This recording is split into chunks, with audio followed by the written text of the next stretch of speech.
While Texas sorted out its borders and grew into its statehood, calamities continued to plague the Comanches.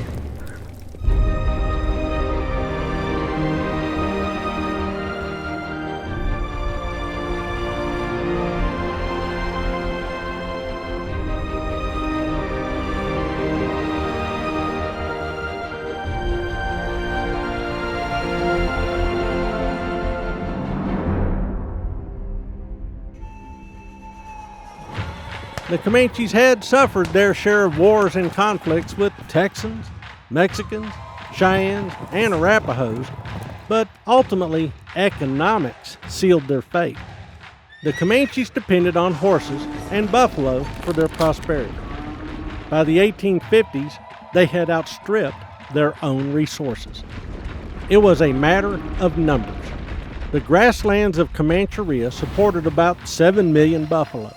The Comanches could harvest about 280,000 animals a year to maintain that size of a herd. Under normal conditions, the Numina consumed about 180,000 buffalo a year for the use of their own people. That left 100,000 to be slaughtered for sale. At first, commercial demand for hides was small. The Spanish and later the Mexican ceboleros and comancheros might account for 50,000 animals a year. Commercial ties to the Americans had escalated the slaughter to the point that the herd could not recover. Increasing the number of animals harvested would impact the overall buffalo population. There was a second pressure on the resources of Comancheria. The Numina kept vast herds of horses, perhaps as many as 250,000 animals, decreasing the pasturage available for the buffalo. The Comanches became the great horse warehouse of North America, which caused them to constantly move their animals across the plains to keep them fed. They competed with the buffalo for food. There were additional pressures on the buffalo. Bovine diseases introduced from domestic cattle reduced calving and increased the mortality rate among cows. There was also climate change. The southern Great Plains entered a dry cycle, and animals began to die from the drought as the grass withered. The southern buffalo herd began to shrink dramatically. Comanches, already weakened by diseases, starved. Meanwhile, demand for buffalo products increased.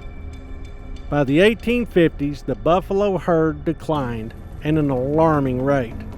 Droughts and pestilence had occurred before, but this time was different.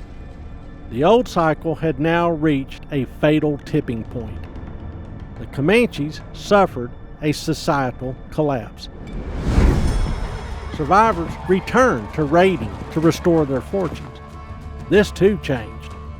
Mexico was now off limits. Article 11 of the Treaty of Guadalupe Hidalgo obliged the American authorities to keep the Comanches and other indigenous peoples from raiding south of the Rio Grande. The United States was obligated to arrest Comanche culture, ending decades of practice, and consign the Numina to decline and stagnation on the prairie. The Comanches had once lived in a land of plenty. Now they were bewildered, and hope evaporated.